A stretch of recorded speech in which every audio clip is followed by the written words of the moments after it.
We ready to go? I think we're ready to go. I'm so nervous we're gonna fuck something else up.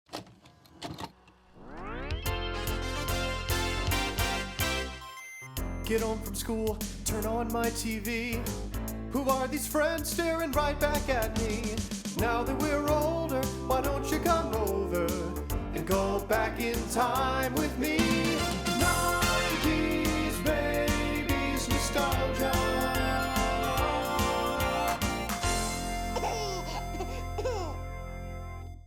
Hi, I'm Amanda. And I'm Jessica. And this is 90s Babies Nostalgia, where we rewatch and sometimes watch for the first time iconic tween entertainment from the early 2000s.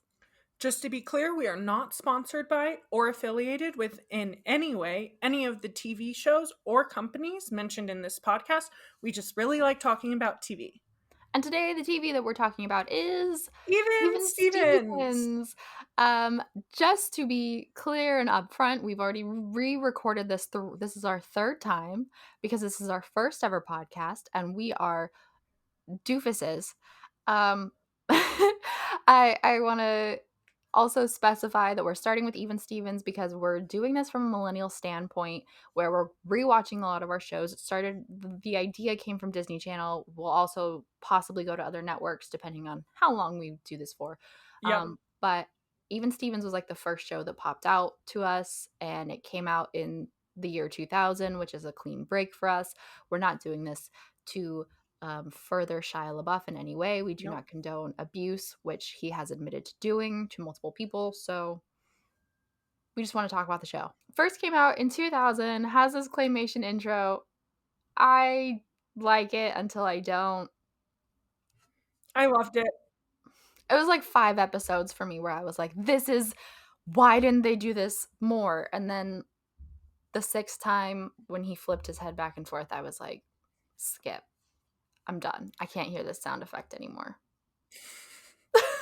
Yeah, I just think it's really iconic. I never got sick of it. I love the lightsaber scene. It's probably my favorite part. I could probably watch it 5 more times, maybe even 10 more times. I'm going to have to when we go through season 2 and season 3. So we'll see how I feel at the end of that. But I really, really love the claymation intro. And it's something that we were talking about we don't think Disney ever has done since then. So it's kind of exclusive to Even Stevens in that time. And to be clear, when the way that we're recording this is that we kind of conceptualized because I was rewatching these shows on my own anyway. Yeah. I'm obsessed with Disney Channel and I have no life. So I rewatched the entirety of the shows. Jessica is only watching the episodes I tell her to watch, which are like the episodes that I think are the most worth talking about. Yeah. Which means I'm seeing this intro 21 to 23 times depending on the season. I mean, I skip it a lot now, but Jessica saw it like 8 times. Yeah. I think closer to 12, but yes, still like half the amount of times you watched it. I'm already into season 3, so Oh, yeah, like probably a quarter of the times then. So this is a show that centers around a family of 5 in Sacramento. I don't know how many times I can point out that Sacramento is hilarious to us because it's the most plain Jane part of anywhere. And we're from nearby and we didn't expect that.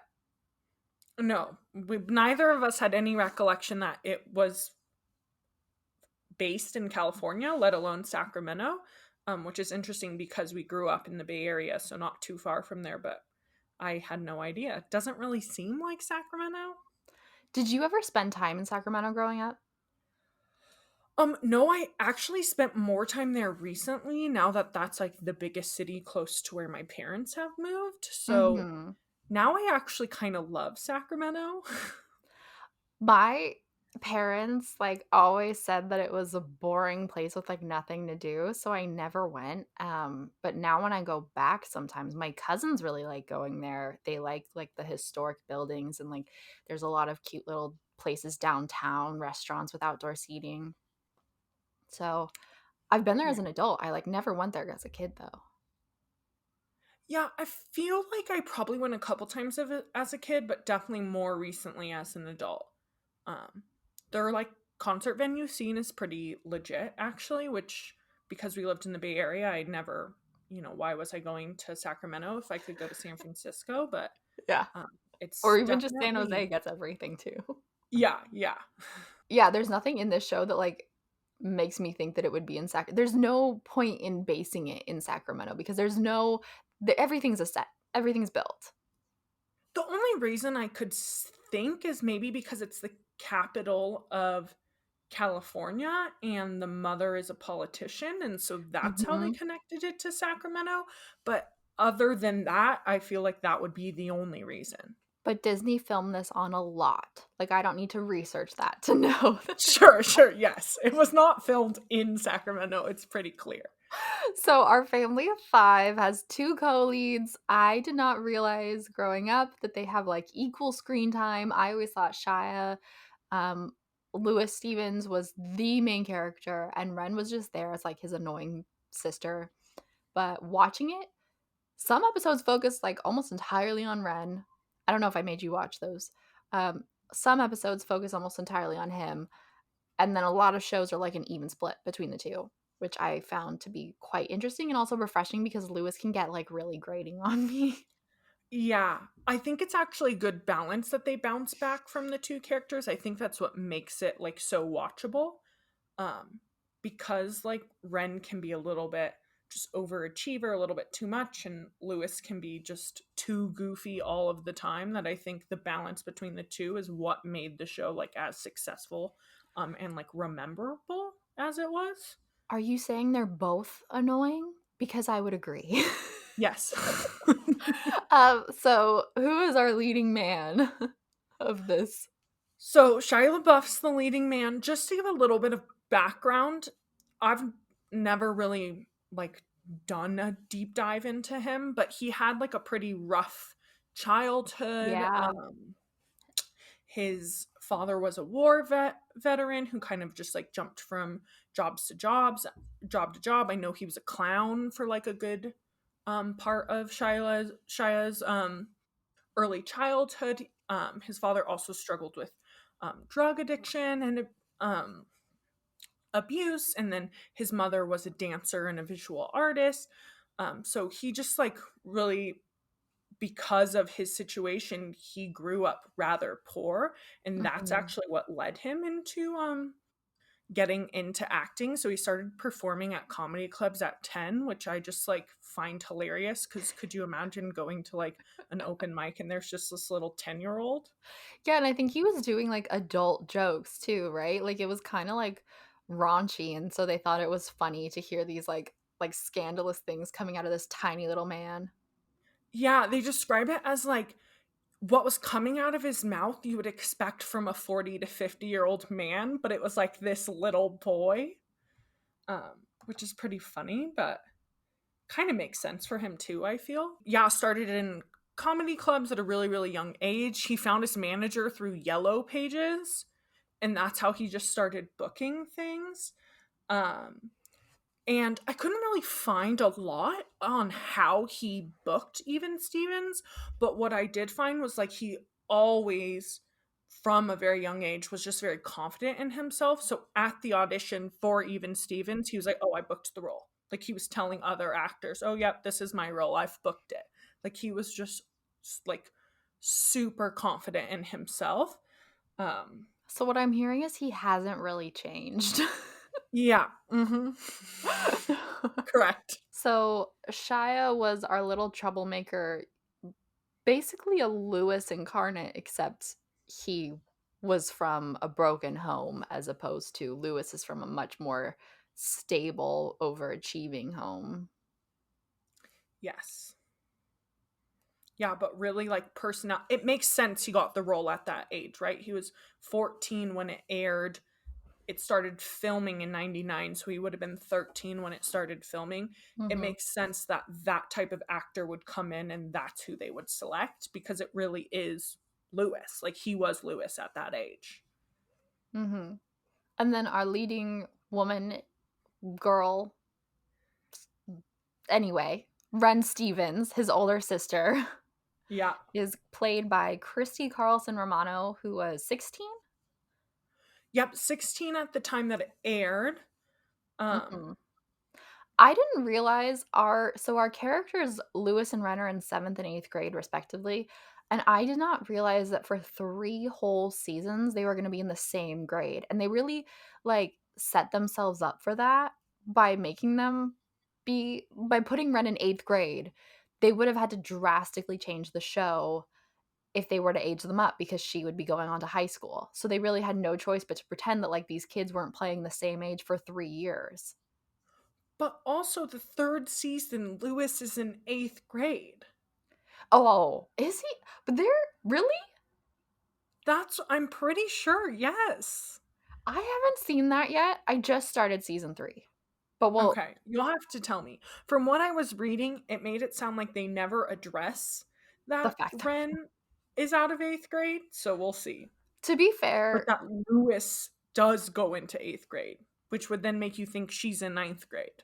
there are junior highs that go to 9th grade, but in Yep. California, we usually do it 6th through 8th as a middle school. I would like to say that that was not the case in 2000 in Sacramento, but you know,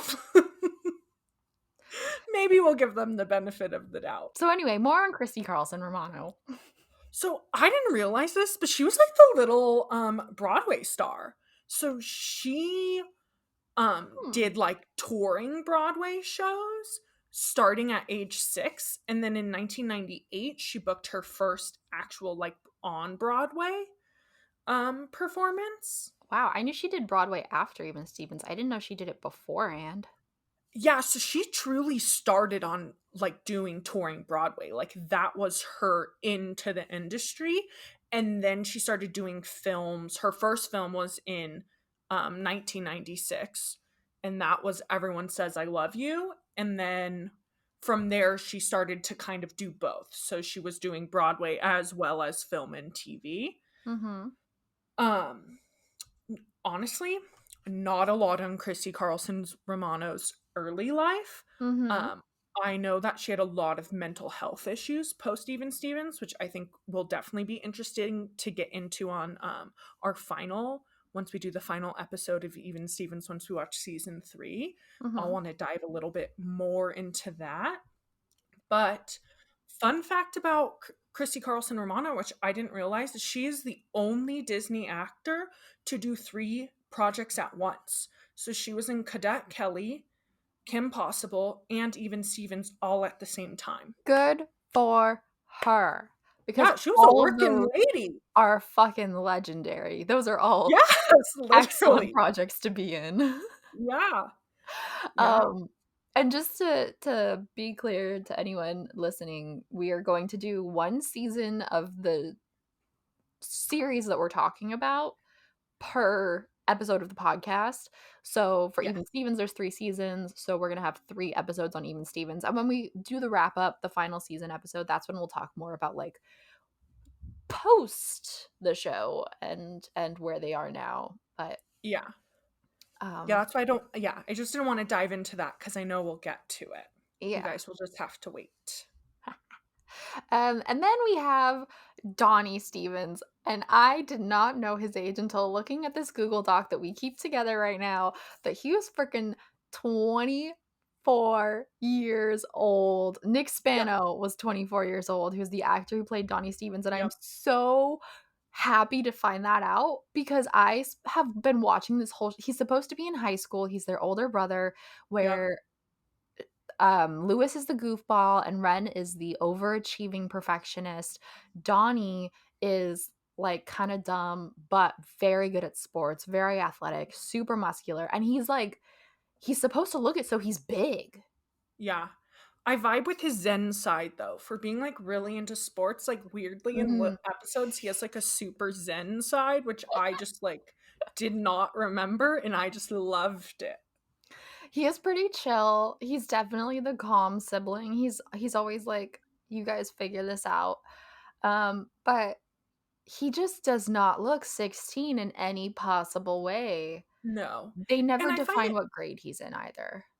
What were you gonna say? Yeah, I was gonna say I find it interesting because in the rest of the casting, like even when we look at the parents' ages, they're not that crazy off to Mhm. like what you would expect.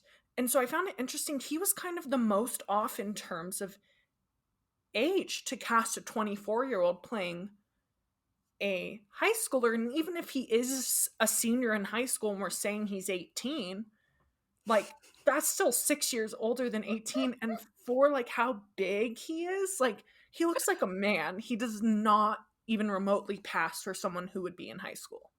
I just watched Moxie. Have you seen it? No. It's a new Netflix show, not show, movie directed by Amy Poehler, Oh, and it's okay. really good. It's like a high school movie, but it has a lot of intersectional feminism in it. And in this, it's based on a YA novel as well. But in this movie, like everyone cast in it is like way older than 16. Like Mm, the main girl was born in 95. We're born in 94. It would be yeah. hilarious to play a high schooler. So Yeah. but like I don't know why that's such a thing that like high schoolers are always played by 20-year-olds, but then, like, Yep. why are Ren and Shia so much more age on, like, spot on with their age than Yeah, and him? I think it'll be interesting as we continue this like podcast and we start to watch other Disney shows. I actually think it gets worse. Like I think Disney was pretty accurate or as accurate as they Mm. could be in terms of casting people similar ages um during the early 2000s. And then once you're like at Hannah Montana, like the guy who plays Jackson was like 30 or something at the time of filming. So I think they get really, really bad. And then now they're bringing it back like High School Musical, the musical, the series. They casted very age appropriate. So it was almost like they started that way, went way off the rails, and then reeled it back in. There is a little bit of, but we're not gonna get into that, but there is No. yeah, Anyway, and then rounding out our family, we have 2 parents. We have Steve Stevens, played by Tom Virtue, who was 43 years old at the time, and Steve Stevens is a lawyer. He's a well-meaning dad. I think he gets more screen time than the mom, which kind of pisses me off. He's a Yeah. little bit goofy, and later on, he's shown to be seen as like the root of the Stevens family perfectionism. Yep. I like to refer to Tom Virtue as the dad of our childhoods. I think I encompass actors in this, like, parental figure, um, type of bracket. Like, I think of Susan Sarandon as, like, the mom of my childhood, and Tom Virtue is Yeah. one of those actors that, like, you've seen him in a million things, and you'll always know his face, and he's always gonna be a dad, but you'll never remember his name. Yep. Wha Most notably, his roles were Steve Stevens, which fucking who named their kid that? And then Better playing than it if it was Steve Spivey, oh my which god. was what it was originally Oh gonna my be. god, no. What would they maybe that's why they went with Stevens. Anyway, and then he played Reverend Stone in The Secret Life of the American Teenager, which I did also watch. I don't know about you. Um, No, I was never on that. I never jumped on that train. oh, I watched it all. I've seen so much television in my lifetime. I was raised by the television. And yeah, he plays Jack's stepdad. Jack is like a side-ish main character, but it's a reverend, so same kind of like fatherly figure. Yeah. Did you have any more to say on Tom Virtue, or are we like? I feel like that. No, he's like typical dad. I feel like if you're thinking Disney dads from that time, yep, makes sense. He Yep. kind of like is to me very similar to the Lizzie McGuire dad, except maybe Lizzie McGuire dad's a little more dumb, but he's just if you're thinking, you know what I mean? He's just a dad. This is definitely before Disney parents got kind of cool. Like I think these parents are a little older than most Disney parents. Yep. Um, And they they're very actually like practical, parent their kids like parents would. except for when they get a little too weird. But it's Yeah. We'll anyway. have that. And then we've got Eileen Stevens as the mom, played by Donna Pescow, who was 46, an Mhm. older woman. Yeah. She is a California state senator. I did not register as a child that she was a politician ever. I think that's super cool now that they had the mom in that role. I did not realize it growing up. Yeah, I did not remember that either. I also found it interesting that like she spends a lot of time on herself, and they show that a lot. Like they show her doing self-care, they show her like in the tai chi and stuff like that. They really show her taking time for herself, Mhm. which I actually find kind of cool. Like I like that. But they also in a like, I like that, but I do also think that they don't show her to care about her kids as much. Like, I think the dad Sure. gets more screen time, he gets more involved, and then when things go Sure. wrong, or, like, when the parent or the kids are, like, saying all kinds of shit to her about their plans, she's just like, "Okay, honey, whatever." Yeah. But, like, Yeah. also that would be me as a mom, so I can't really blame her. Yeah, I feel like she's a politician. Like she's busy. She's got shit to do. She can't worry about her kids all the time, you know? That's fair.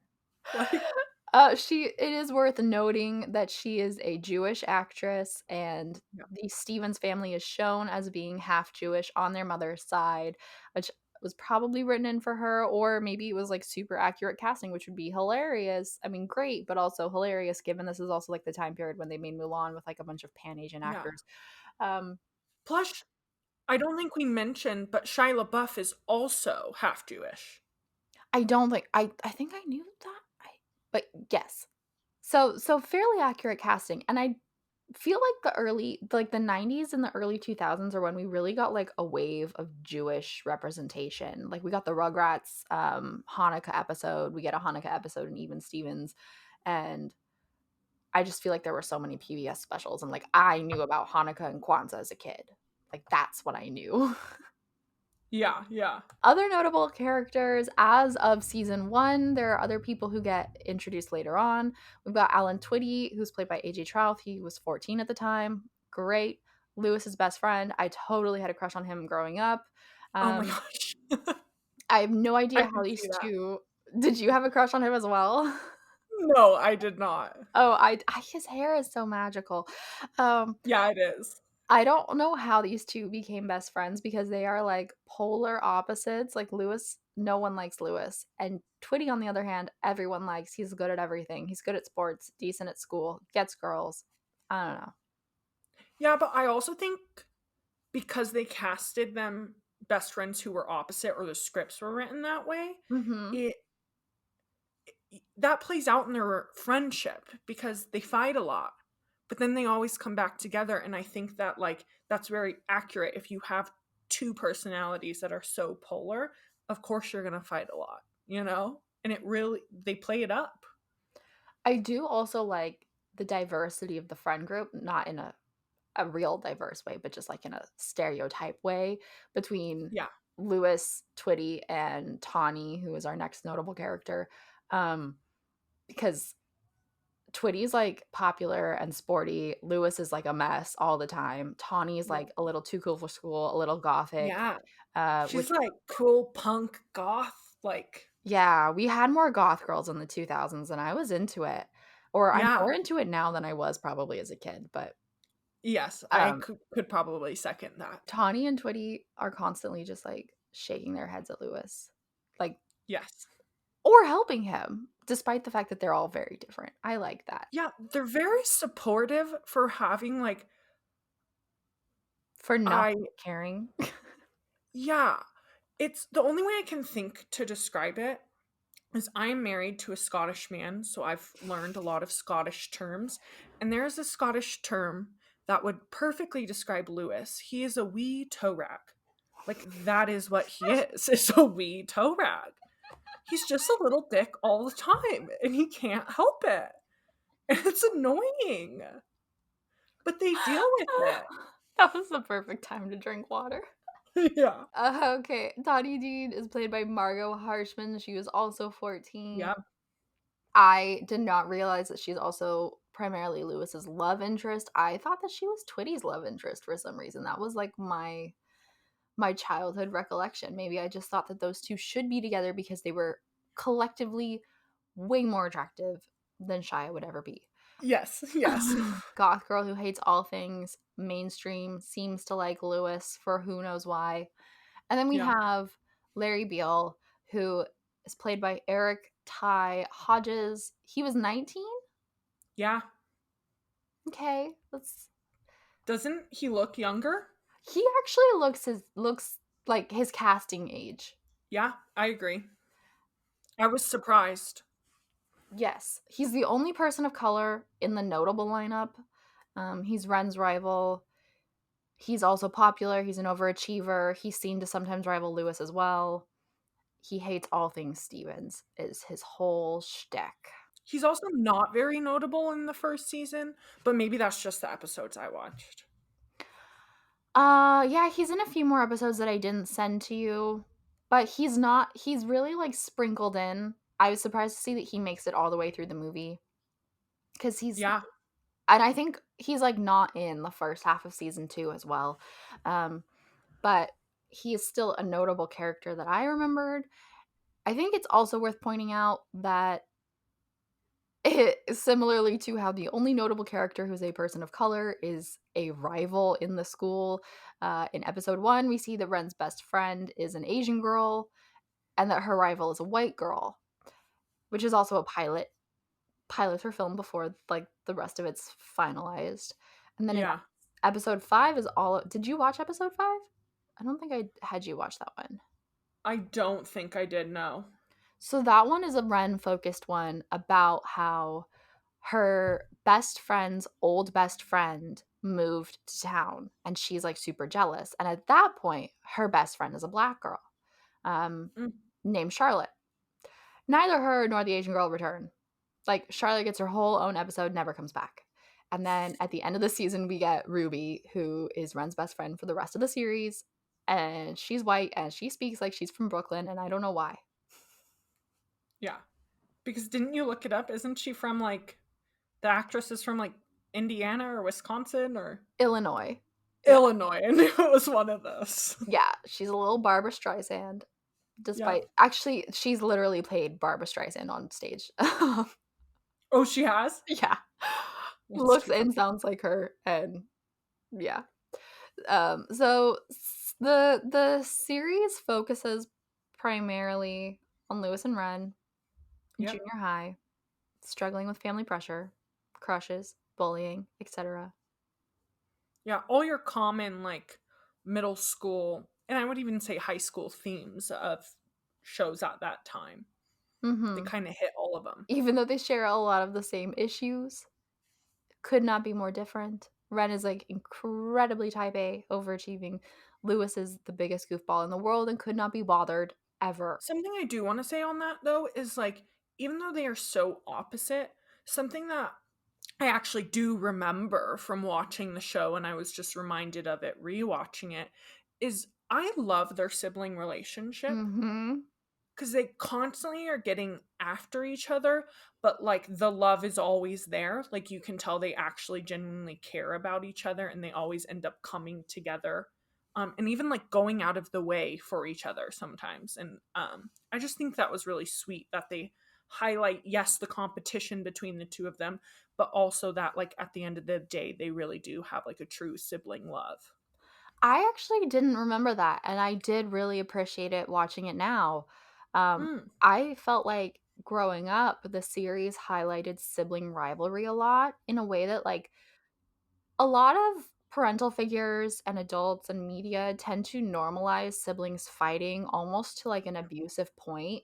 And yeah. I had a pretty tough like situation. It wasn't tough. It was like it wasn't abusive necessarily, but I like struggled. I fought a lot with my sibling. I definitely like felt like media like this was part of what normalized it. Like my parents were just like, "Oh, well, they fight, that's what Mm, happens." But then rewatching interesting. it now, they always come together at the end. Like no matter how royally Lewis fucks up, Ren forgives him and Yeah. or he fixes it. Yeah. And that like sometimes the fucking up that Lewis does primarily is in order to get something or do something for Ren. Like, the Yeah. motive is good, even though he is effing shit up. So before we get into the episodes, just like the impact, I think we've already pretty much covered it. It basically Yeah, kicked off Disney Channel dominance. I'm calling it dominance. Launched the career of Shia LaBeouf, who of course is incredibly famous for better or worse. Christy Carlson Romano. for worse, I think we can say, Uh, right? yeah, I think we can. Uh, Christy Carlson Romano, who went on to be the voice of Kim Possible, which was the longest running Disney Channel show until Phineas and Ferb, and now has a successful YouTube channel. What were your first impressions watching? Does like anything stick out to you, Jessica? Yeah, I would say when we decided kind of this theme of this podcast and what we wanted to do, and then we started like, okay, let's start at 2000. That seems like a good slate. Even Stevens, that's where we should start. It really feels like a late 90s show for it being a 2000s Mm-hmm. show. This could be because, part of it was filmed then, and just kind of, it was right on the cusp It's there. But conceptualized. yeah, I think that once we start, even I think our next one is Lizzie McGuire. Am I wrong? I think it's Lizzie and then Raven. Yeah. Um, I think we'll actually see a big difference between those two. Mm-hmm. This one feels very, very late 90s. I agree. Like it feels stuck in the past, but there were Yes. moments about it that I felt were ahead of its time. Like there's a whole thing where the kids are talking about the school lunch menu and they're like, we could use more soy on the menu. Yeah. And they talk about the pesticides on carrots. And like I vaguely was aware of those things a little later in my childhood. I was surprised by that. That felt like new age, but then Sure, everything yeah. else about it felt 90s. Yeah. I think the other thing that, like, I don't know, this is a little surface level, but that did feel very early 2000s is the fashion was early 2000s Yes. iconic. The hairstyle, the butterfly clips, like, especially everything that Tawni wears is like very early 2000s kind of goth punk. Like, Mhm. just here for it. The sitcom style as well. Yeah. A lot of the tropes, the things that they revisit, like the goth girl and the lunch lady and stuff. And some of that I think continues into other Disney Channel series and becomes more Disney Yeah. Channel branding. But definitely when I was watching this, it felt more like a period piece than a Disney piece. Sure, I would agree with that. Yeah. I was gonna see if you want to go into the episodes, but if you have something more to say on the first impressions. Um, I just have maybe not a first impression about even Stevens as a whole, but a first impression about season 1 that I need to get Yes. off my chest before we go into the seasons. Yeah. No one warned me that Beans does not become a character until season 2. And like, anyone who's listening to this, did you know that? Because I'm telling you, you thought he was a character the entire series. Like, in my head, if you think of characters from Even Stevens, you'll go, oh, yep, there's Louis, there's Ren, and then there's Beans. But where was Beans? I definitely remember Beans before Donnie. I also remember Nelson before Donnie, and Nelson also appears in season 2. I don't know if you remember Nelson. I do. No, I don't remember Nelson. He's Ren's friend. But yeah, I forgot that Beans wasn't in season 1 until I started watching, and then I wasn't like upset about it. I was like, oh, I think this makes sense, and I just accepted it. Whereas I told you, and you like had a meltdown. You were like, am I even watching season 1? Yeah, I was really, really upset about there being no Beans because I feel like he provides comedic relief in a different way from Louis. Okay. And I just like, I don't know, I missed him. I wanted him there. Okay. Well, we'll get into Beans and his comedic relief more in our next episode. But let's move into these episodes of the show that we want to talk about. Yeah. So, like as I said, I watched all of them. Jessica watches the ones that I tell her to watch because Yep. I watch all of them, and some of them I'm like, I can't talk about this. Although I will say Even Stevens hasn't been as bad as some of the other series I've rewatched to this point. But we got to start off with the pilot because pilots are a big deal. Less so for Disney, but still a pretty big deal. They define what the show's going to be. They decide if the network is going to pick it up. I don't think Disney shows are ever less than a season. I mean, usually they're not even less than 2, but Yeah. it's still a pretty big time. And I think swap.com could not be a more 2000s title to put .com on the end of things. Do you remember when we used to say that, like thebomb.com? Calm. Yep. Yep. Mm-hmm. So the summary for this is Louis wants this, like, it's basically a Pokemon card. I don't know what it's called. It's basically It's called the Roaring Drycon. For all of those wondering, he wanted the Roaring Drycon. that hurts. Wait, is that the name of the character on the card? That's my understanding. I don't know things about Pokemon. I didn't think this was going to be a Pokemon test. Well, it's not a Pokemon card because that would be. My understanding is that it was a Pokemon card. I said it was a Pokemon type card. I think it's Disney's stand-in for a Pokemon card because Disney can't use Pokemon. Just like we probably shouldn't have said it 12 times already because of ownership. You are right. It is Pokemon-like. Pokemon adjacent, let's say. It's like Pokemon, Yu-Gi-Oh! Anyway, he wants his card. It's super rare and valuable, the Roaring Drycon. And the greasiest, grossest guy in school happens to have one. So they make a also, he finds this out in the computer room where all of the computers are like massive, which is also hilarious. And they make a deal that in exchange for the card, Louis has to get Ren to hang out with, I think his name is, wait, what's his name? I want to say Larry, but it's not Larry because we had Larry Biel. What, Ernie? No. Ernie. Name? It's in my notes. Ernie. Ernie Morton. Which, of course, Louis does by tricking Ren and tells her that this is volunteer hangout with, like, I don't even know, an underprivileged kid. And she's like, yeah, I'll go to the mall and spend 8 hours with this kid. Yeah, it's for the middle school's Adopt a Friend Friend. program, is what Louis comes up with. And Ren, despite being the biggest overachiever who knows everything going on in the school, does not check that this is a real program ever. Yep. She just takes Louis at face value. Mm-hmm. How did you like the episode, Jessica? I actually think, because obviously pilot episodes are always a little weird, right? Like the characters don't, the actors don't really know each other yet. They're figuring out the scripts, they're figuring out the flow of the show. But for a pilot, I actually thought this was really good. I really enjoyed it. It was kind of a fun episode to rewatch. I think it really well sets up who these characters are and what the show's going to be about. Yep, and I think they really hit the sibling relationship that both of us have agreed you kind of learn to love between Louis and Ren. They really set it up strong in this episode with Louis getting the Roaring Drycon card in order to sell it to buy Ren a pearl necklace for her birthday.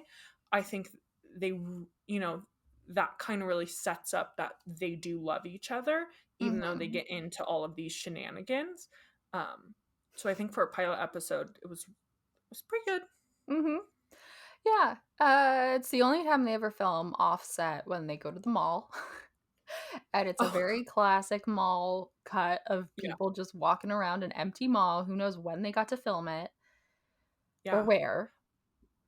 Yeah, I am very importantly noted that in the mall scene, there's Ernie's trying on different hats and stuff. And at one point he puts on a drink helmet hat that has cups on either side. Both of the cups have lids and it has little straws that connect to his mouth. And I just really need one of those for post-COVID concerts because it had a protectant in front of his face and the cups had lids. I was like, dang, we really need to bring that helmet hat back. I was into it. neither of us joke about COVID. Like, we are both very safe. And Jessica's like, one thing is that no matter what, post COVID, we gotta have straws or like safe straws and lids and like keep, because who's spilling drinks? Who's spitting on them? Who's sneezing Yeah. around you? All cups post-COVID need to have lids and straws. Why were we walking around with open cups? Or we can just get one of those Yeah, hats. we need that. I need to look into one of those. I've also never seen one of those hats in real life, but I have seen them in so many shows that I've watched. Yeah. Like, that's definitely a SpongeBob one too. Yeah. I feel like they show up in other Disney shows too. I'm sure it's like a thing you see people wear at sports games, Yeah. but like I've been to sports games and I've never seen one. I don't, part of me is like, does this only exist like in set deck? Like they're able to get them but for costuming, but like they don't exist in real life? Maybe just like one costume designer made one time as a joke, and since then lots of people will make them like for their shows and filming, but no one's ever thought to make one and sell one in real life because no one would wear it. But I would. Yeah, so now you know. If you're I'm in the in market. the double cup hat market, if you're thinking about Yep. it, you have at least one Yep. buyer. Yeah. I just want to say, who let Ernie out of the house looking like that? Like, It's homeboy fair. needs to take a shower. But it's not even to the point of like, how does your hair get that greasy? And also it sticks up like in the back, and Yeah, it his does. shirt's always like funky and greasy, and I knew gross kids, but I never knew kids as gross as the kids on TV. Yeah, it was like instead of like sweating, he like excretes grease. He looks like someone just dunked him in a vat of grease before putting him on set. They were like, Yeah. "Wear whatever you want as long as it can get dirty." Yeah. And then following that trend of like people who are impossibly horrific. Horrific's a strong word, but impossibly like greasy and gross. Yeah. Episode 7 is called Foodzilla, and it's our classic ugly lunch lady episode. Yeah. So Ren is trying to start like a live news show for the middle school, and Louis basically begs her to be able to do it.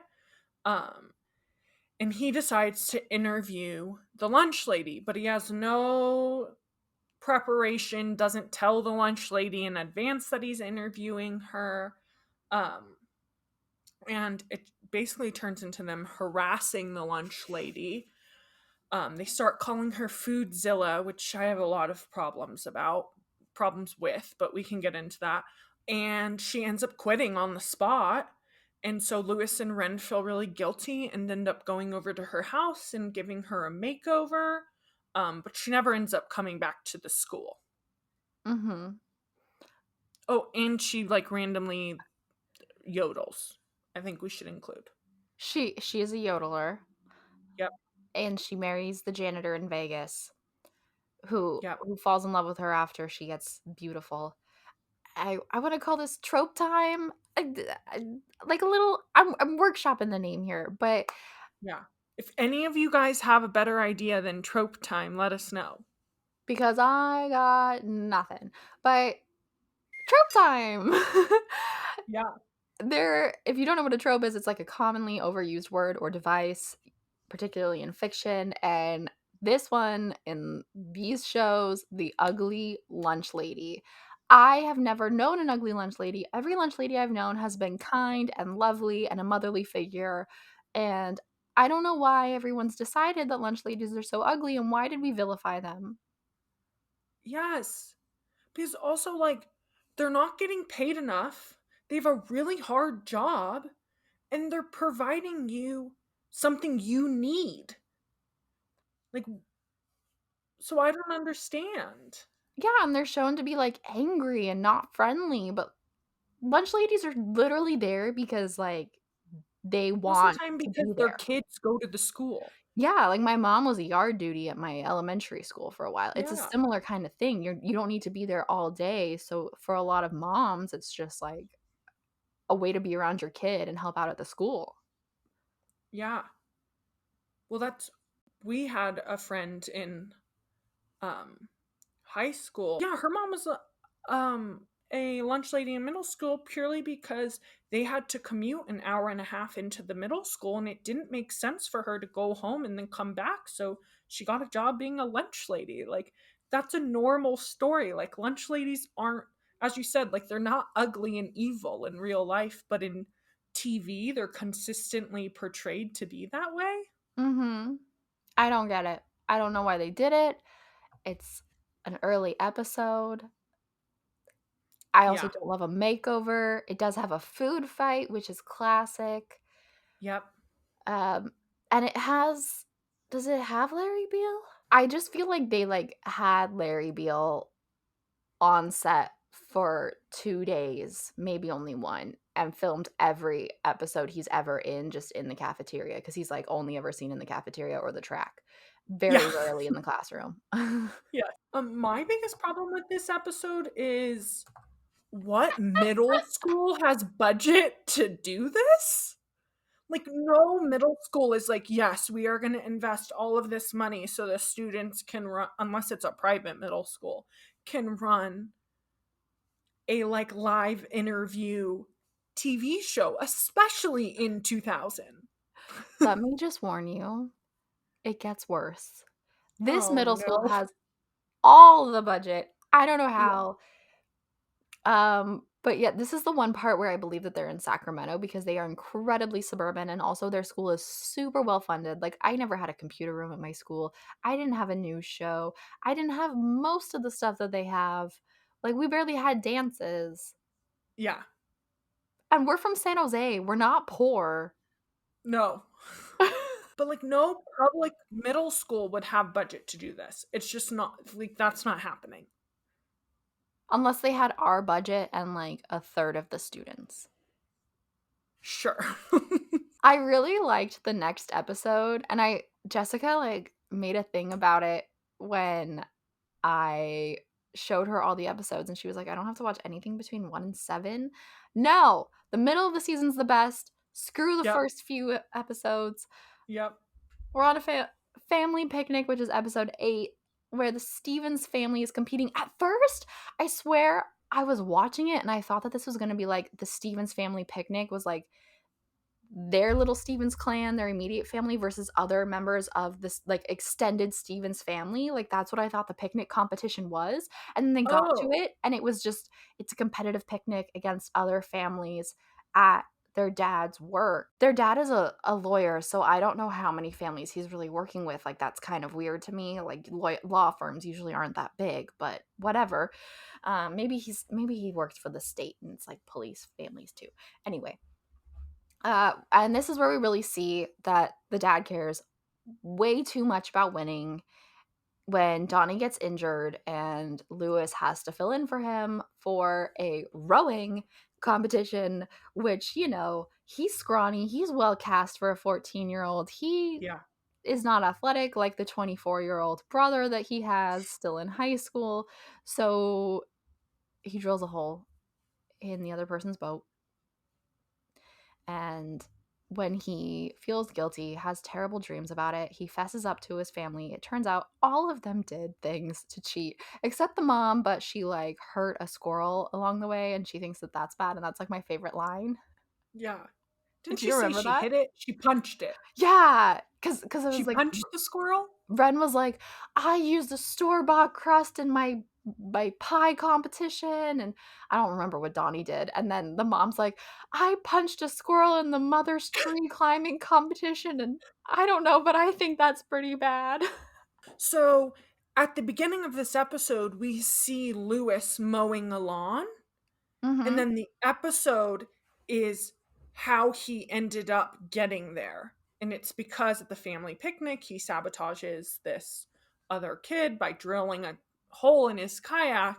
And so his punishment is that he had to mow the lawn of this kid.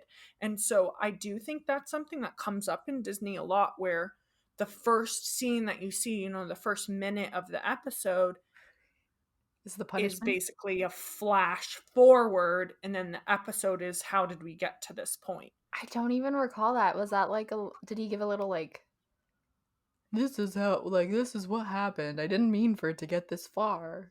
Like a little Yeah, yes, narration? exactly. Yes, that is exactly what happened. I don't even recall that. I think he does occasionally narrate. Ren doesn't never narrate. Yes, he narrates it. One of my favorite things, like not specifically in this episode, but just like a reoccurring theme in earlier episodes, is they'll have Louis just like talk to himself, not necessarily as narration, but sometimes he like goes to his bedroom and just like talks to his mirror, and like that serves as narration. And I just think it's so funny because like I talk to myself all the fucking time. Yeah, it's actually very accurate. Yeah, he's processing. Yeah. I really like this episode. I think this is one of the best episodes of this season. I think that you liked this episode more than I did. I didn't hate it. I liked it. I think that it just was very competition. All of the episodes are competition fueled, but this one was extra competition filled. Mm-hmm. Also, I just really didn't understand a lot of the things they were competing in. Like, one of them, they were just sawing a turkey, like, with a chainsaw. And I was like, I don't understand, like, why this is a skill we need and why we're competing. How do you win? Who saws the turkey the fastest? Who has the most even pieces? Like, I think I just was really confused on the point of a lot of these competitions that they were competing in. I did not notice that.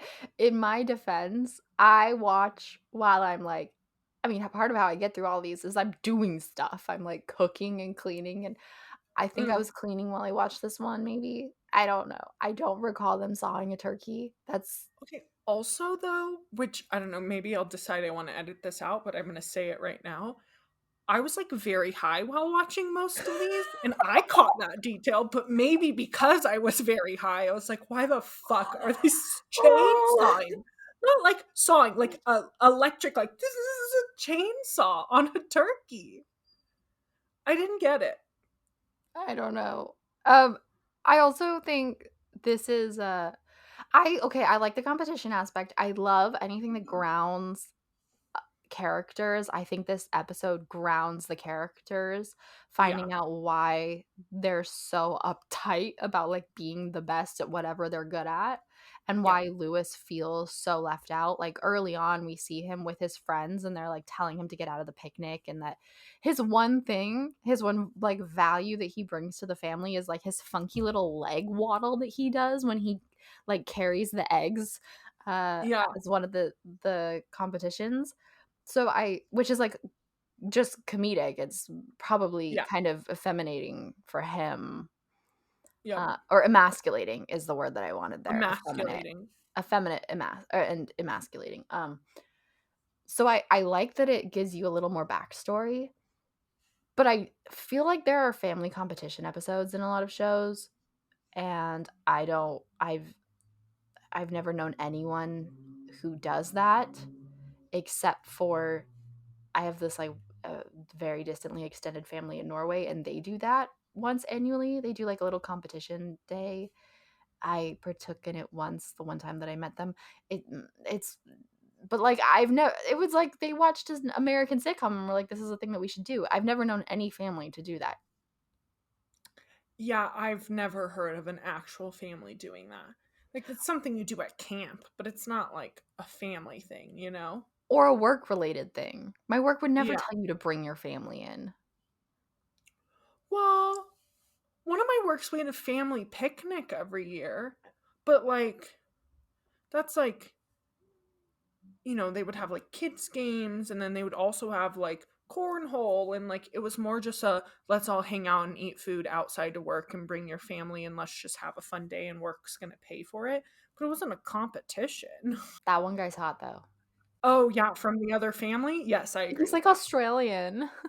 Yeah, he was pretty hot. Episode 10 is called Easy Way. I also really liked this episode. Okay, so Ren is running a school volunteer day, and Louis doesn't want to do it. So he decides to spend 2 days in a store window napping on a mattress for charity. I'm not even sure how this is for charity. I just know that he's doing it. And at first, everyone is like, wow, look at that boy in the window. He's so brave. And Ren's like, oh my God, he's literally just laying in a bed, guys. And then Yeah. they all get to go celebrate at the end of their day at this like super cool like Dave and Buster's wannabe place, and Louis is stuck in this window because he said he would be there for 48 hours. That's it. That's the episode. I don't know, I liked it because I think it showed how creative Louis is, and he has conviction. So I had problems with this episode, but I do agree that it's definitely a contender for one of the best episodes of this season, even though I had problems with it. But my biggest problem is that it's a volunteer day. They all have to pick one. What Louis decides to do, he calls napping for the needy. He doesn't nap. Not once do we see him nap. He's never asleep. He's not napping. Okay, I didn't like that either. He's just like And in and quite around the bed. consistently, he's not even in the bed. He like gets up, yeah. Yeah. And why is the bed attacking him? Because it's one of those like fancy, it's like at the beginning of when they started having like sleep numbers or something, where there's like a remote control. Isn't it like the So they want fanciest to mattress in the portray to store? people that if you get a robot bed, it's going to attack you. Yeah, because like technology is scary. Okay, sure. But saying all that, I do like that this episode, you really saw Louis's adult side as much as like, okay, but you did because he stuck to his commitment. He didn't want to, but he stuck to it. You see both sides quite clearly. I do, but I had problems with it, but I do think it was a good episode. And I just think that he's constantly portrayed as like lazy, having a minimal future, the goofball.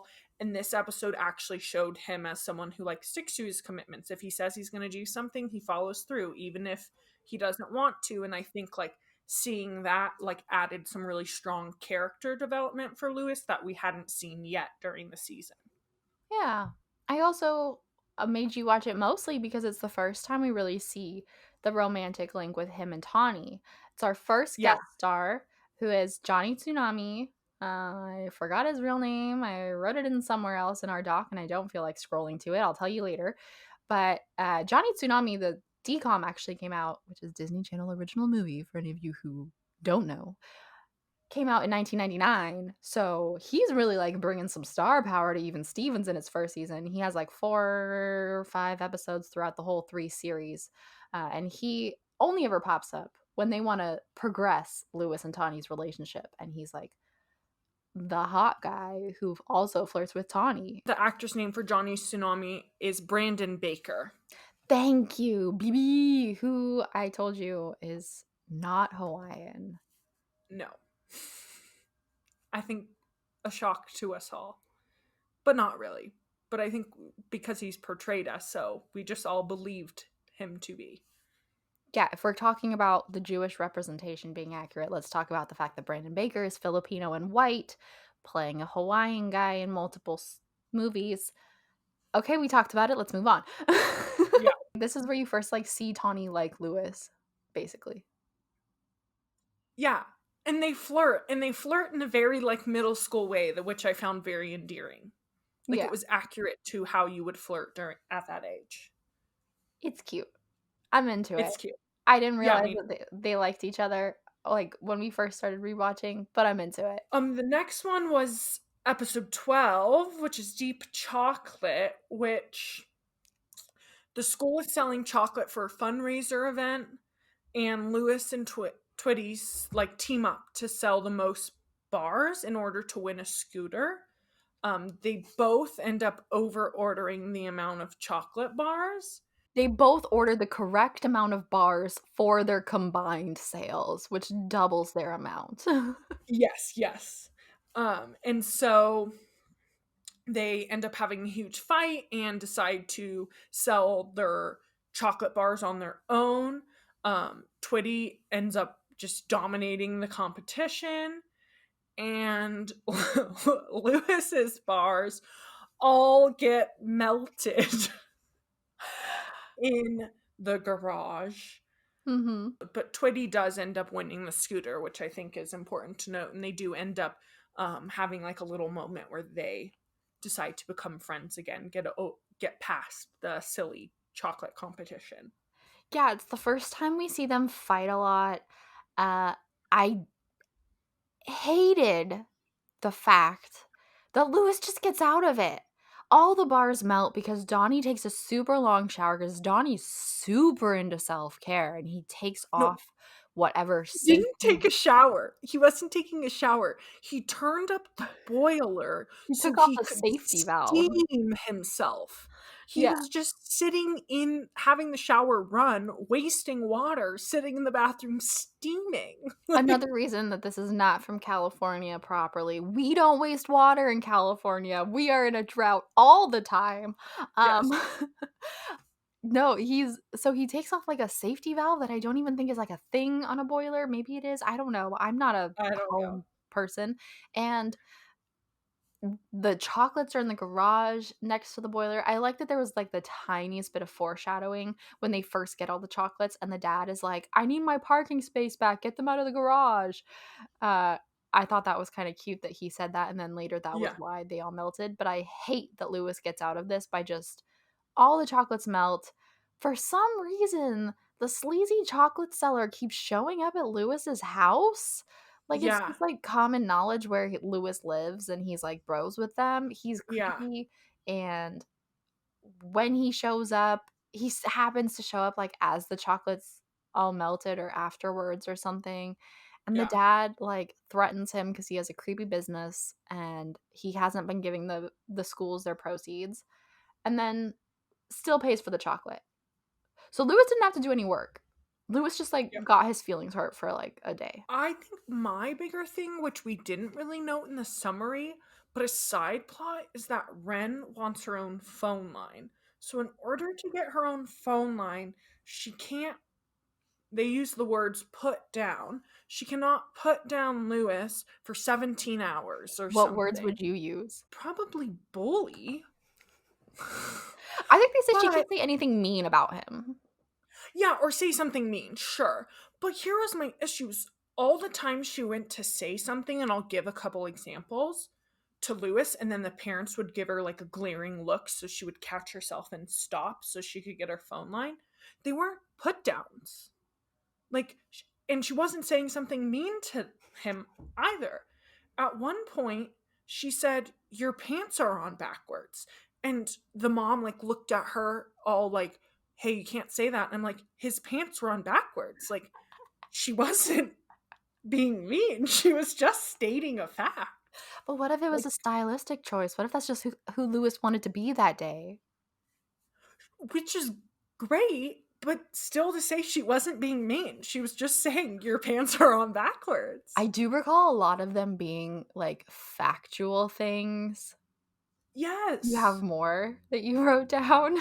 Yeah, I didn't keep track of all of them. I was tempted to rewatch this episode just to note them all because not a single thing she did was mean. But the other one is she stated that it was unrealistic. He was gonna sell this amount of chocolate, which again, she wasn't being mean. It is unrealistic. It all melted, and then the dad had to pay for it. It was not realistic. And it was garbage chocolate that no one wanted to buy. He couldn't sell it to a 10-year-old girl. I liked the subplot a lot more than the main plot. I thought the Okay. idea of a separate phone line is very indicative of the time. It dates the show. Yes. I recall only having one phone line and then having dial-up internet, which was a mess. I liked seeing Ren struggle through it. There were a lot of times where like I wanted to say the same things to Lewis because he's being stupid. I just didn't like the main plot line. My notes on this are this episode was just bad. The graphics, the weird chocolate guy, all of it. Now, I really wanted to find out what the chocolate was. Oh, And it I was spent bad about 20 CGI. minutes. Huh? Oh, I was thinking about it was bad CGI when it was all running out together, but you mean like You think they used CGI to put in the chocolate? I think when it runs through the whole driveway it is, like, when there's moments in this show where there's really bad computer graphics, Yeah. and this is one of them. But I think you mean, like, the stuff that he's, like, sweeping up? Yeah. I don't know what that is. Yeah, I really tried to find it. No success. What if it's just chocolate? That would be a lot of But money. where would they just melted down that much? It didn't look like chocolate. Mouse has the money. But yeah, no, it is weird. I would like to point out that their Saturday morning activity for the last few weeks has been tap dancing together. Ren, Donnie, and both parents tap dance with a tap dance instructor who comes to their house. Louis has never known this because he's never woken up early before. What a weird Amanda, family. Amanda, I'm so pissed that you noted that because in my quiz that I made for you, that might have been one of the questions. What was the Saturday morning family project? Are you quizzing me in this episode?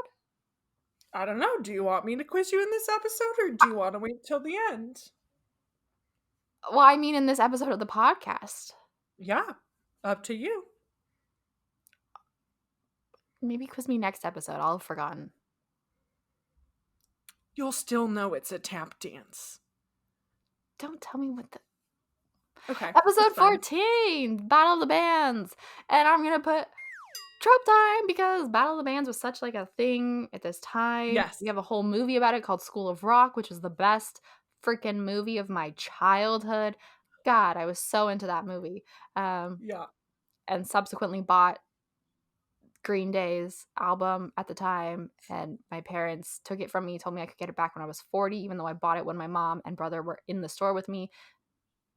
They've since lost the album. I will never get it back, and I paid for it with my own money. I once was told by a friend who was my same age that we could not go see Green Day in concert because I said, "Oh, Green Day's coming to San Jose. We should go see them."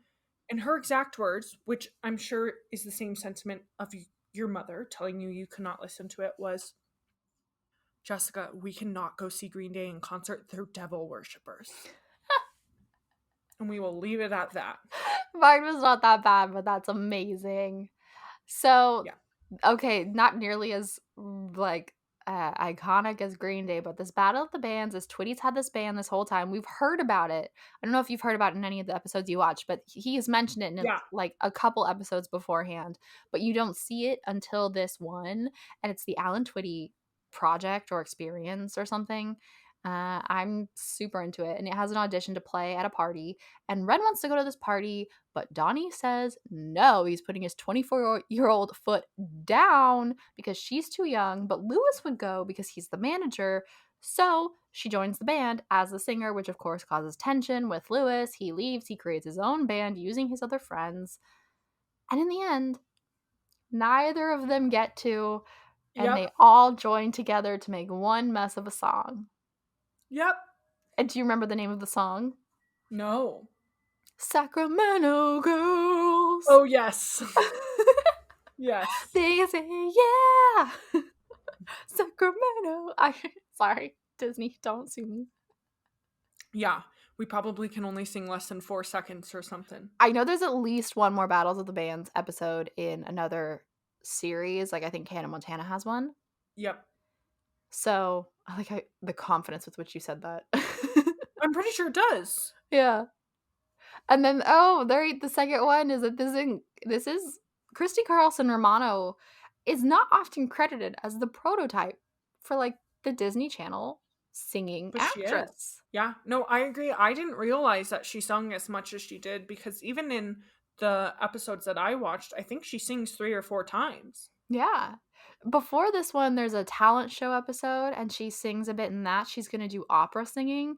And then there's another one where they go to, like, a Japanese restaurant. She has this whole, like, mental breakdown where she needs free time, so she's scheduling it in as doing karaoke and sings a lot. She sings a lot in this, in this season and in this series, and I did not realize how much it was either. Yeah. Because they never gave her a Hollywood Records deal the way that they did with the others.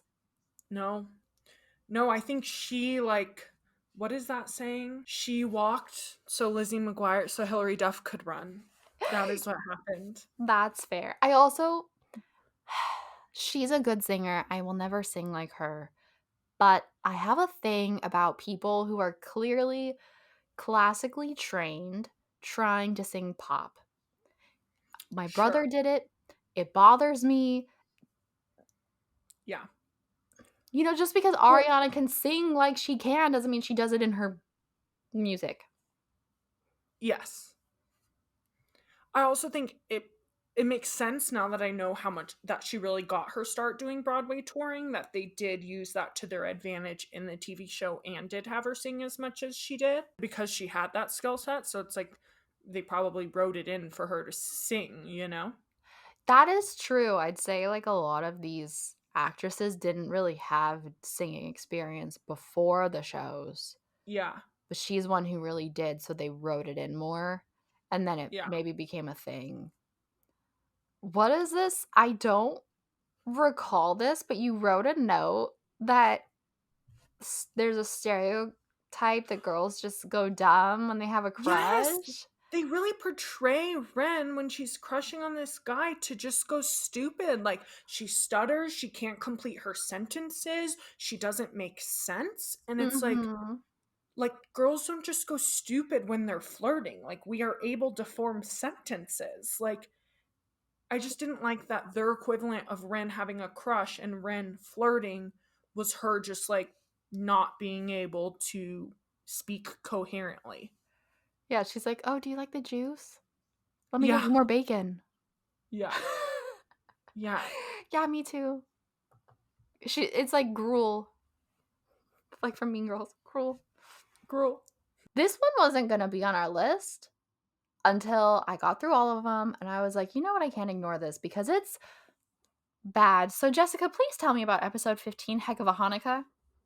So it's Hanukkah, and Louis, of Mazel course. tov. Huh? Mazel tov. Yes, Mazel Tov. And Louis, being the nuisance that he is, has to find all of the presents. And when he is almost caught, he ends up dropping the presents out of the bedroom window, and they all fall and break. And so he wishes he was never born, or he wishes he wasn't a part of his family. Yeah, a bit of both. And so he falls asleep and he's visited by his Bubby Rose, which is like if a fairy godmother was creepy. Oh, and she's there to basically show him what it would be like if he was never born. And so we hop into Mhm. an alternate reality where instead of it being Lewis, they have a son named Curtis who is like an insane next level overachiever. He doesn't let the family have any fun. Donnie is meek. Ren is like super rebellious, which I personally enjoyed. And in the end, Lewis wakes up from his dream and his family loves him. And then Bubby Rose just shows up in their house and has all the presents brand new and unbroken. And Mhm. that is how the episode ends. The magic of Hanukkah. Yes, the magic of Hanukkah. This is my contender for worst, along with Deep Chocolate. I didn't look it up. I don't know who plays the creepy great fairy I godmother. didn't look it up. But like it looks like it's the mom with a bunch of plastic stuff on her face. It is the mom. It is? Confirmed on IMDb, it is Donna Pescal plays Eileen Stevens and Bubby Rose. Anyway, yeah, so it's the mom in really bad plastic cosmetics, although apparently good enough to fool you. Yep. And Didn't know. cheap on that, which is just because she's the Jewish mom and she's telling the story of Hanukkah. That's probably why they had her do it. Didn't like it. I also don't like that it's a direct ripoff of one of the best, if not the best, Christmas movies of all time. It's a Wonderful Life. I don't think I hated this episode as much as you, but also like it's one of those episodes that it was just kind of there. That's why I didn't know. Like a lot of these episodes, I know the first time I'm watching it, I'm taking notes, like writing down in our Google Doc that you're going to watch it. But this one, I like finished the whole season, did not expect that you were going to watch it. And then I looked back and I was like, you know what? If I had That to one was watch pretty it. bad. Yeah. Yeah. I just really didn't realize, because I feel like this is the first time they really truly touch on the mom side of the family being Jewish. Mhm. They also mention Christmas. They're shown to be like the Chrismukkah type of family, which like the OC, like I don't know what it was about the early 2000s, but Yeah. that was just everyone was half Jewish. No, I do agree when you wrote that comment when you're like, I feel like the early 2000s we saw Hanukkah and Kwanzaa a lot more, and I completely agree. I didn't even understand what Kwanzaa was at the time. I just knew that it existed. Those were like the things they were like pushing diversity on at the time. It was like our base level Yeah. before we got Chinese New Year. Yeah. Um, I hate that it's a direct ripoff of It's a Wonderful Life, like the Jewish representation. But we are both here equally for Ren, her alter ego self, Yeah. and her hot boyfriend in his leather jacket. Yeah. And his name was Spider. It's like, oh, I'm into this. Do you think that's a real name or a nickname? It's probably like his biker name, right? Oh, so you're thinking he's bad. He's got a Yeah, biker she's name. rebellious. She's dating a guy named Spider. She's in 8th grade. She is, by alter egos, we're saying like Johnny's crying, holding his one trophy ever from a spelling bee or geography bee or something like really pathetic spelling. from like 1st grade. And Ren's comforting him while like trying to climb out the window to be with this bad boy. Yeah. While their other sibling Curtis is like, quiet down, I need to study and be perfect. And the whole everything revolves around him, which is basically saying if Louis didn't exist, the other kids would not be anything like they are. Yeah, which is just not, that's not how it works. And if the Stevens had had another kid, he would have been perfect. Yeah. So this is what you could have been, Louis, but instead you were the worst. Yeah. And our final episode that I put in this is episode 18, Movie Magic. I actually also did like this episode quite a bit. I don't remember why I put this in here.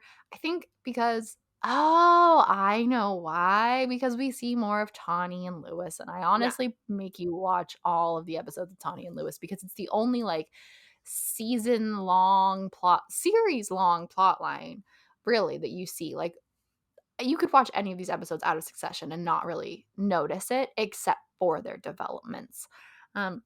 So the summary for this is Louis is entering a local amateur film festival and he uses, it's called the Sacramento Young People's Film Festival. Mm-hmm. Enlists his friends to help out. So we see Tawni and Twitty and Tom. I don't know why all of his friends have T names. Yeah. I don't know who made that decision. And Tom, we start seeing more in this. Oh, I do. Oh, there's another reason I made you watch this because anyway, we start seeing Tom a little more at the end of season 1, and then he shows up more reoccurringly later on in the series. And so they're all in his movie, and Louis is like really hard on them and mean because they all want creative input and he doesn't want to give it. He has a vision as a director that he's not sharing with them. Yeah. So they abandon him. He finishes the film himself, acting all the parts, doing all the work, playing Tawni and the love interest, the cowboy, all that. Puts it in the film festival. They come to watch because they're good friends and he's called them 1,200 times. And at the end, Tawni's like, I really got your message and I think it was really sweet. It's about an outsider who just wants to fit in. Yeah. It was cute. I definitely really actually enjoyed this episode, but I don't have like a ton of comments on it. But it was very, very just like a cute kind of fun episode. Again, they bring back the like best friends fighting drama, which we get now and again in the different episodes. I really just made you watch this episode. Okay, it's sweet that Tawni gets Louis. Better than we ever will, because I don't think that feeling like you don't fit in is an excuse for being a jerk and a nuisance off the walls. Huh? And a nuisance? Yes. But also, I made you watch it because I swear the funniest line in any of the episodes is when Tom is like, he's like the PA for Louis. He's just doing whatever Louis tells him to do, but he's not in front of the camera. Yeah. And he's trying to get in front of the camera. He's like, I can do accent work too, because Twitty put on a British accent as a cowboy, which is stupid, but anyway. And he goes, "Oui, monsieur, right away." But, like, in an even worse accent than I did. Yes. And it's so funny to me. I love Americans putting on bad French accents and good French accents, and it's the only time where I, like, rewound an episode because I wanted to listen to it again, and I came back, like I got through, like, 10 more minutes of the episode, and then I clicked back to it Oh because my I gosh. wanted to hear it again. You're like, I need to see that again. That's pretty funny. Oui, monsieur. I also think that this episode was an introduction to Tom. Because don't we see him more? Yeah, I don't know if this is his first episode, but he becomes, like, a regular member of the misfit friend group. Yeah. Has some plot lines with Ren as well, because he's also, like, a goody two-shoes. But, yeah, it's a good highlight of Louis. I have no idea what Ren was doing in the rest of this episode, I don't know. Don't ask me. but you see more of who Louis is, you see his friends, and you get a great line. Yep. I like that you put in there's a sprinkler going off. There is a point because everything is going wrong with this film, and the sprinkler goes off while he's filming, and you put that this is like it exists in like every sitcom ever. Yeah, like not even Disney specific, just like sitcom wide. If you have a sitcom that's more than I feel like 2 seasons, you're going to have a sprinkler going off scene at one point. And this is the first season. It does happen so often, and I've never been caught in sprinklers. I walk into them intentionally. I've never been caught in them. I have, but I also ran track and cross country where I was in fields in high school, so I think that also at my past work, randomly we would have events and we would be setting up for events, and engineering wouldn't they would forget to read our information and see when events were happening on the lawn, and so quite frequently would we have sprinklers go off when we were setting up for events. It was horrible. Okay, I want to give some honorable mentions to episode 3, Take My Sister Please, which is a talent show episode. Love a good talent show episode. It was an alright talent show episode. Episode 5, All About Yvette, which is where you learn the important lesson of this time period that you can have more than one best friend. You could also have more than 2. That's just not what Ren learns. Episode 9, Scrub Day, which I think you watched. Yes, maybe? I hated it. Because you... I think this should be a contender for worst. Okay, episode 9 is all about adult-approved bullying. It's where all of the upperclassmen haze the 7th graders. I don't know why it's the 7th graders and not the 6th graders. They bully them for the day. Anyway, episode 11. I have one quick comment before we jump on. Very important question from that episode. Would you jump in a vat of sloppy joes to support your friend? No. Really? I think I would. Okay, moving on. Episode 11. I think it depends on what I'm wearing. Okay, and what I'm doing that's a fair answer. If I have plans after school, like I probably not, but I get what you're. Yeah, and this is another Larry Biel bullying. We probably should have talked about this episode. I just didn't make you do it. I don't know why I didn't. Anyway, it's awful. It's awful. All the adults should be fired. They should just be fired. You shouldn't be parents. The principal shouldn't be a principal. It's horrible. Basically, Louis is trying to get out of being bullied, and every adult is like, everyone has to go through it. It's fine. It wouldn't happen. Well, it does happen now. They're still bullying, but they wouldn't put an episode like this on TV, I don't think. No. Episode 11, Secrets and Spies, gets a shout out because it starts off with International Food Night, and Mr. Tom Virtue is representing Vietnam, saying something in Vietnamese, supposedly, and his meal that he brought that's supposed to be traditional is literally just sticky rice, and they're shown to like not even be able to get their chopsticks out of the rice, which is A, inaccurate, B, pretty racist. And then later they also go to the Japanese restaurant, which is a karaoke bar, and there's a few more stereotypes in there. Yay! Oh, and they do like Tai Chi and stuff. Episode 16, Luscious Lou, which is a classic boy versus girl in sports episode. I think you watched this one too? Yep. I also did really like this one. Louis joins wrestling. There's a girl in his weight class. I hate that she loses. Whatever. Yeah, but I like that they made it a fair fight. Me too. Like, they didn't make it like Louis didn't win, way far ahead of this girl. They truly played it out to be a pretty fair fight, which I appreciated. But yeah, it's dumb. Episode 20, Almost Perfect. Ren's just being a classic overachiever trying to keep straight A's, and that's like the whole plot. And episode 21, Strictly Ballroom, which is a party episode.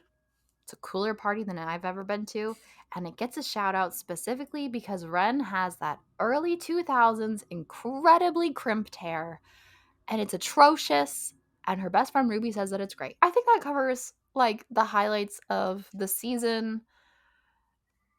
I think so. I think we can move on to best and worst episode. So best and worst.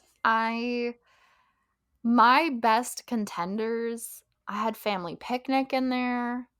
I had Easy Way.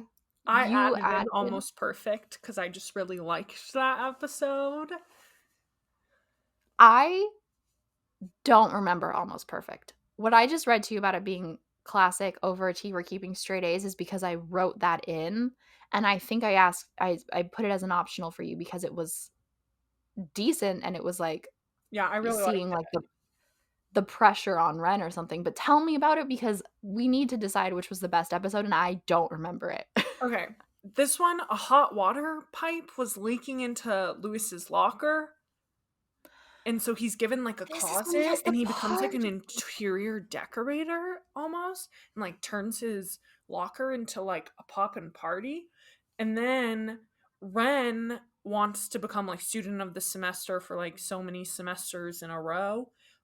But she really sucks at wood shop. And I just like appreciated that it's like she's so good at all of the like book smart things. But then when it all comes to something that's like using your hands in a very like tool driven like skill instead of just brains, she's horrible. She makes a pizza paddle and so then she gets a C and so she comes in and has to make a stool and basically like the teacher almost pities her to give her an A and she's like, no, what grade do I actually deserve? And then she ends up getting a B minus.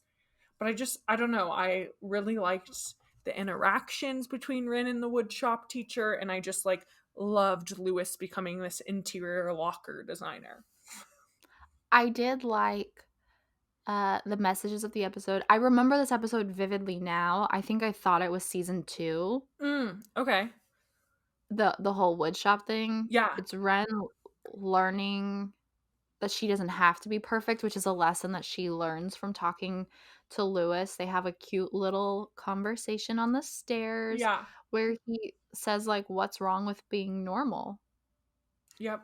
And she really takes it to heart, and that's when she Yeah. asks for the grade. I think that the woodshop teacher was being unfair though. I don't think she deserved a B minus. Oh, I agree. For that stool. He said she deserved a B minus because a marble rolled on a stool. Like, come on, she's in 8th grade. She's 13. Like, she fucking built a stool. It's pretty impressive. The pizza paddle was a C. Yeah, and it looked like a pretty bomb pizza paddle. If the pizza paddle was a C, though, that stool should have been, like, at least a B+. Yeah, personally, I think that if you see that children are trying in your class, it should be an A. And that's Jessica's view. Yes. So which one do you want to choose as the best? Okay, even though I said I had problems with it, I think Easy Way is probably the best of the season. Really? Yes, I do. Because I think it's where we saw the most character development. There wasn't a single other episode we watched where there was that much character development, except maybe Almost Perfect, because we saw that character development with Ren. Yeah, I think they have similar levels, and conversely, we don't get any character development for Ren in Easy Way, nor any for Louis in Almost Perfect. But I think, like, if you told me I could pick one of those to rewatch, I would rewatch Easy Way over rewatching the Almost Perfect episode. Because Tawni and Louis are cute, and you really see that like start to like blossom. They really are. Yeah. I would rewatch any of these. I'd probably choose Family Picnic or Easy Way before Almost Perfect. Okay. Although I do like, I mean, it's a little appropriation how Louis decorates his locker with everything Mexican. Oh, it's very appropriation.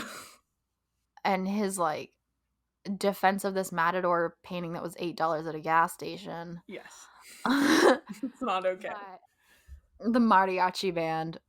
But I think the whole party thing is fun, but I think I like, similarly to what you were saying about the development, I like Family Picnic because you see so much into the family unit and the Sure. grounding of the characters. Yeah, I still think it's Easy Way for me. I think because you are sure of Easy Way and I'm on the fence between those two, we can give it to Easy Way. Okay, great. And then the one we really want to talk about, the worst episode. Mm-hmm. So I want to point out to everyone listening, if anyone's listening, that I put down my notes before Jessica watches, which means I put down the things that I think are best and worst, and then she gets to decide if she agrees with me or to pull something else out. And she gets her own notes and she gets to argue. So I don't really know what she's coming at me with, because I put Deep Chocolate and Heck of a Hanukkah, which are two atrocious episodes for so many reasons, including their awful graphics. She threw in Scrub Day, which is a gem. Nope. I completely disagree. It's awful. It is adult approved bullying. It is awful. But like the kids get into a vat of sloppy Joe for each other, and Louis like makes the 7th graders like gang up together to take down Larry Biel on Scrub Day. I just cannot get down with Scrub Day. Nothing in me will make me feel that Worst Chocolate or Heck of Hanukkah are worse, because maybe quality-wise, yes, but topic-wise, no. Scrub Day is awful. But couldn't one argue that the topic is about them fighting against the bullying, standing up to him? Yes, but at one point, Larry Beal's like, well, we don't care about the rest of the 7th graders. We just want to go after you, Louis. And then the rest of the 7th graders are like, haha, you're on your own. Like, yeah, because Louis has them all team up together, and then Larry hears him, and he's like, well, then I'm going to make that one suffer like the hundreds of them. What do you think's the worst? Deep Chocolate. Okay. I hate the chocolate salesman. I hate that Louis gets out of it. Yeah. Dad pays for all the chocolate. He doesn't have to do anything. I hate the graphics of the chocolate melting all through the street. I don't remember the graphics being that bad. I just remember thinking, what is all of that chocolate? Like, what did they use? A thing to note about Even Stevens is there's a reoccurring thing where, like, even Louis runs really fast. And it's like, and you just see, like, things falling because he, like, ran so quickly. That's, like, their one weird graphic thingy. But it's not a graphic because it's just like pretending. Yeah. It's, like, sped up and then you have things fall, so it looks like it was really quick. And then anytime that there's something thrown in there as animation, it's disgusting because it's the 2000s and it's disgusting. And it bothers me. Yeah. So they don't do it often, but they did it a lot at the end of this episode. I would say between the Hanukkah episode and Deep Chocolate for sure is worse. That chocolate salesman is horrible. But I just personally cannot get over, like, quality-wise, it's worse. But I just can't get over the topic of Scrub Day and how bad it is. I like Scrub Day. Adult approved bullying. We have to choose one, Jessica. What are we saying, quality or topic? If we're saying quality, it's Deep Chocolate. The quality of the episode was horrible. Which one are you least likely to rewatch? Deep Chocolate. I feel like that takes it. Like, at least Scrub Day has some sort of character, some sort of plot. Sure. I would say Deep Chocolate is the one I'm least likely to watch again. Sorry, but not sorry to Deep Chocolate for winning the worst episode of the season Yes. with Jessica's strong fight for Scrub Day. Yeah. I also like Scrub Day because I like any episode with Larry Biel. If you made it this far, thank you for listening, because this was really long. We'll work on it. Yep. Hopefully we'll be shorter next time. Hopefully we're able to clip out some of the stuff. But yeah, we appreciate you listening. Please make sure to subscribe to all our social media. 90s Babies Nostalgia on Instagram and 90s_babies on Twitter. You can also, if you prefer a video version of the podcast, you can go to 90s Babies Nostalgia on YouTube and go ahead and watch it there as well. I think that's it. Next episode, we will be talking about season 2 of Even Stevens. We'll have a little more fun facts and trivia games. And yeah, this has been fun for me. I hope it's been fun for you, Jessica, and for anyone listening. Yep, I had a blast. Hope you guys enjoyed it as well. Bye. Bye.